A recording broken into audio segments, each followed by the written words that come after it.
Yes, you say? Some brilliant person at some point decided to put numbers in categories. Okay? Are you listening here?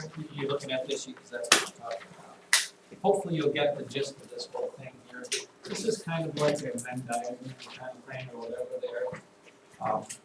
This whole thing, everything in this little chart is a real number. Okay? And what do you think of when you think of a real number? If you're like a real person, as opposed to, if you have friends that don't exist, what do we call those? Imaginary friends. Believe it or not, in math, there's a whole group, we're not going to talk about it here, but there is a group outside of this of what's called imaginary numbers. We won't talk about it, but there is a group of those. You get to that when you get to like high school, upper level math kind of stuff. But for you, they take it easy on you, and we only talk about numbers that really do exist. Okay? And in the number groups that really do exist, we split them into two categories. We have the, what we call the rational numbers, and we have what's called the irrational numbers. Have we ever talked about these before?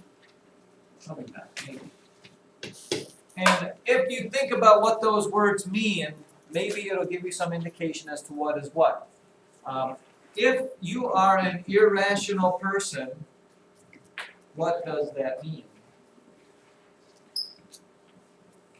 If somebody says you're not rational or you're irrational, that means, Lady Kavarik? You're different. You're With quotation marks around it, special? special. You are, Like out of line. you are, if you're irrational, it means people don't really understand you, you don't make sense if you're irrational. That's what irrational numbers are. And there's only two things you have to remember that are irrational numbers. One of them is 3.14159 blah blah blah blah blah, which is pi. Okay? And what makes pi irrational? Anybody? Because the number 3 is not irrational. It makes sense to me. But something makes pi irrational. Lady Kavarik? Yes, it never ends. The real pi, if you are getting exactly pi, and math is an exact thing, pi never ends. See that little ellipse over there? That means those numbers go on forever. And people who have nothing better to do have gone to like millions of places after the decimal and still not got quite to the end. I don't know what they do. So that's one thing that is irrational. The other thing is here. Now I don't like what they put square roots here, but it's not specifically square roots. It's square roots that don't work out.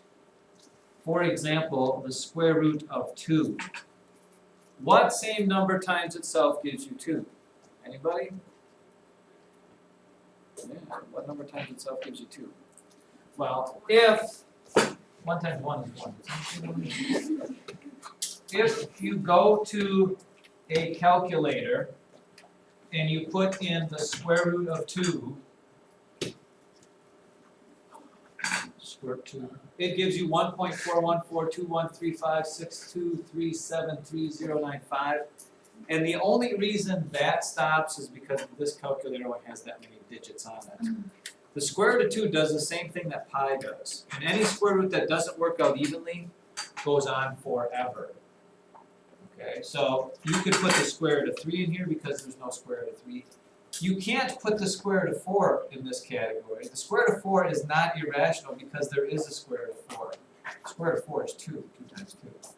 But the square root of 5 would fall in here, the square root of 6, the square root of 7, the square root of 8. All of those are irrational numbers because if you try to work them out, they're a decimal that never ends. Okay, so that's what makes them irrational. And that's all you have to remember about irrational numbers. Pi and square roots that don't work out. All you have to remember. And that'll get you to the irrational numbers. Now, we don't work with these very often. Well, I guess we work with pi quite a bit. Actually, we work with irrational numbers a little bit. But mostly we do these numbers. We actually talk about the rational numbers or the numbers that make sense.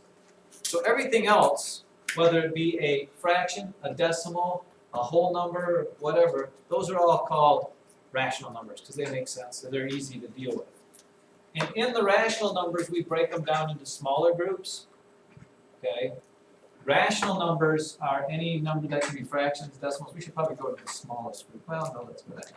Let's go to this one here. What makes something an integer?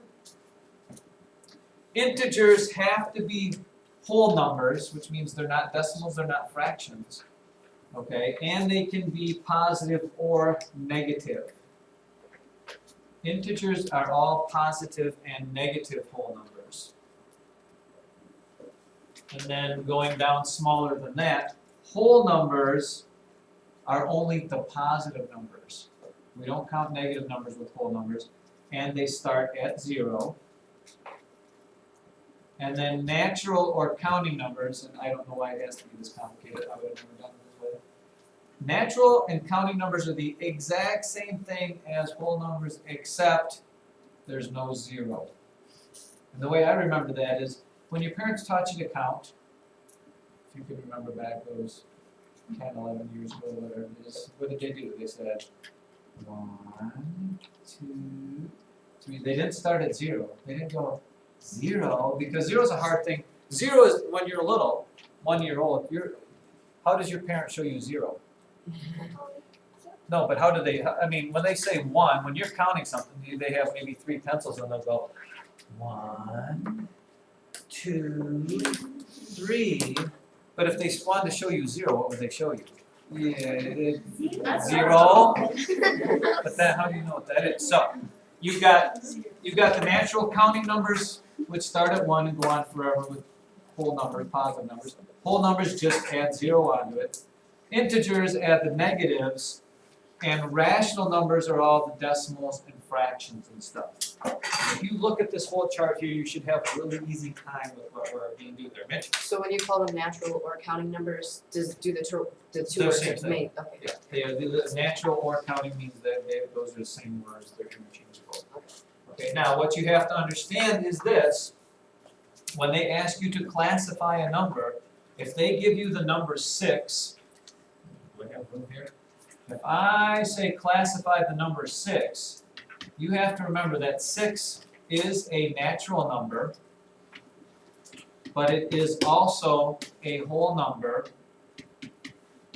and it is also an integer, and it is also a rational number, and it is also a real number.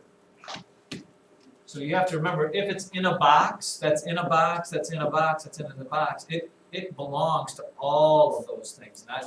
It's not just a counting number, it's also a whole number, it's also an integer, it's also a rational number, it's also a real number. Okay. The decimal 0.7, I shouldn't put it in that box because I think everything's in that box. I might be able to do this, hold on. Make this smaller. All that stuff is not going to make any sense now. If I have the decimal 0.7 and I ask you to classify that, 0.7 is a rational number and it's also a real number. Okay, because it's a member of the box of rational numbers. Outside here, it's not any of these. It doesn't fit into those categories, but it's a rational number, but it's also in the box of real numbers. If I gave you the number, here's a good one. You have to be careful because math people always like to try to trick you. They always like to try to trick you. If I give you this, 8 over 4, and ask you to classify that, what numbers does that belong to? What would it be? Kate says it is rational, but it is also real, but it is also, like I said, they try to trick you. When you look at something like this, you always have to go to its most simplified form. In other words, 8 over 4 is the same thing as 2. 4 over 8 is half. 8 over 4 is 2, so you have to use 2 when you're classifying the number.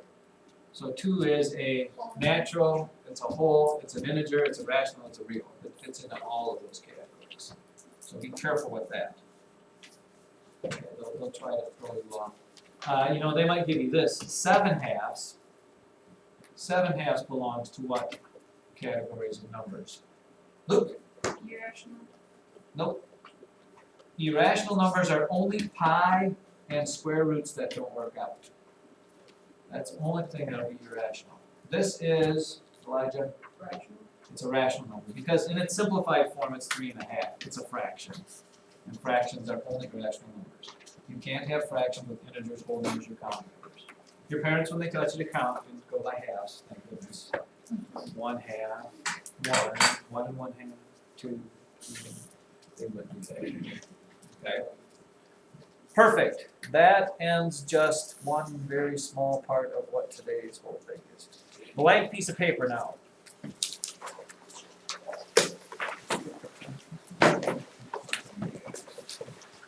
El blanco piece of paper, and on top of it put, I suppose I should start this